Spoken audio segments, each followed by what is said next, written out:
ورحمۃ اللہ وبرکاتہ۔ میرا پہلا سوال یہ ہے، حضرت سید حسین صاحب ترکمان چشتی، پہلا سوال یہ ہے، شوہر طلاق دینے کے بعد 3 مہینے کی عدت کیوں دیا جاتا ہے؟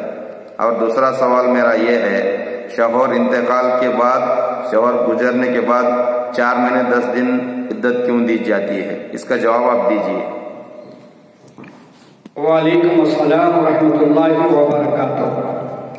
آپ نے جو سوال کیا ہے، طلاق کے بعد عدت کی مخصوص مدت کیوں، تو میں آپ کو سائنس کے دائرے میں قرآنی معجزات کی ایک جھلک بتانا چاہتا ہوں۔ کسی سائنسدان نے بڑی ہی پیاری بات کہی ہے۔ وہ کہتے ہیں کہ روئے زمین پر مسلم خاتون سے زیادہ پاک بال اور صاف ستھری کسی بھی مذہب کی خاتون نہیں ہے۔ بے شک۔ انہوں نے اپنی قبول اسلام کا اعلان کیا، جس کا واحد سبب یہ بتایا کہ قرآن میں طلاق کی عدت 3 مہینے میں حکمت کو جان کر انہوں نے کلمہ پڑھ لیا۔ بے شک بے شک۔ اللہ تبارک تعالیٰ قرآن پاک میں ارشاد فرماتا ہے، وَالْمُطَلَّقَاتُ يَتَرَبَّصْنَ بِأَنفُسِهِنَّ ثَلَاثَةَ قُرُوءٍ۔ اللہ تعالیٰ باعجلت دوسرا نکاح کر لینے سے روکتا ہے اور فرماتا ہے طلاق دی ہوئی عورتیں صبر سے کام لیں، دوسرا نکاح کرنے میں عجلت سے کام نہ لیں، روکے رکھیں اپنے آپ کو 3 ماہوری مکمل 3 حیض گزر جانے تک۔ یہ مدت ان عورتوں کے لیے جو جوان ہوں، اس سے جمع کیا گیا ہو اور حاملہ نہ ہوں۔ متعلقات اپنے آپ کو 3 حیض تک روکے رکھیں۔ اس آیت نے ایک حیرت انگیز جدید علم DNA کا انکشاف کا راستہ اختیار کیا ہے بندہ نواز صاحب۔ جی بے شک۔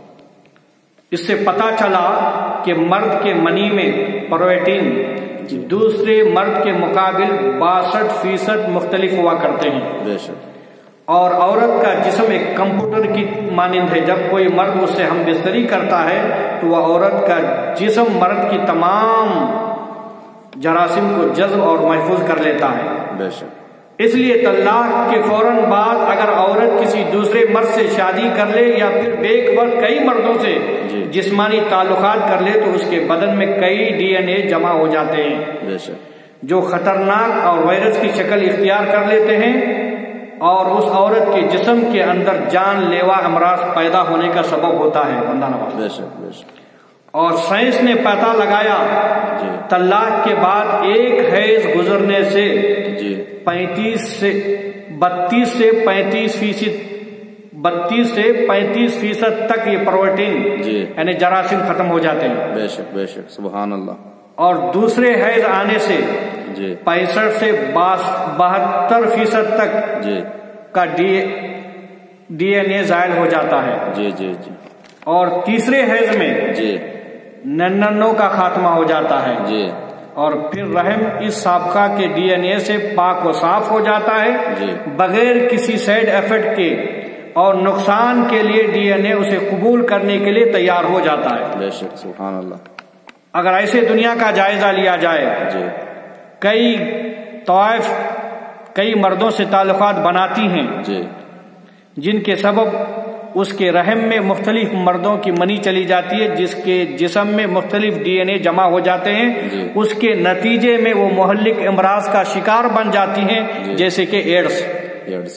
اب رہی بات، آپ نے جو دوسرا سوال یہ کیا کہ بیوہ عورت جس کا خاوند فوت ہو جائے تو عدت کی تو اس کی طلاق سے شدہ عورت سے زیادہ ہے، کیوں ہے؟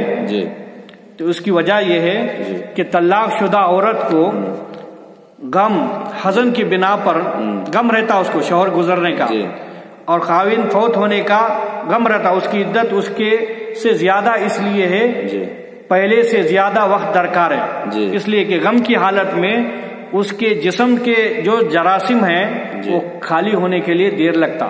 اللہ تعالیٰ نے قرآن میں ایسی عورتوں کے لیے 4 مہینہ 10 دن کی عدت رکھی ہے۔ رب تبارک تعالیٰ کا فرمان ہے، والذین یتوفون منکم ویذرون ازواجا یتربصن بانفسہن 4 اشہر و عشرا۔ اس کا ترجمہ یہ ہے اور تم میں سے جن کی وفات ہو جائے اپنی بیویاں چھوڑ جائیں تو ان کو چاہیے کہ 4 مہینے 10 دن اپنے آپ کو روکے رکھیں. جب روکے رکھیں گے 4 مہینے 10 دن ختم ہو جائیں گے تو شوہر کے جو بھی اس کے جسم میں جراثیم رہے تھے وہ سارے جراثیم ختم ہو جائیں گے. اب شریعت اور اسلام کا یہ حکم ہے کہ وہ پھر دوسرے سے نکاح کر سکتی ہے. آمین. السلام علیکم.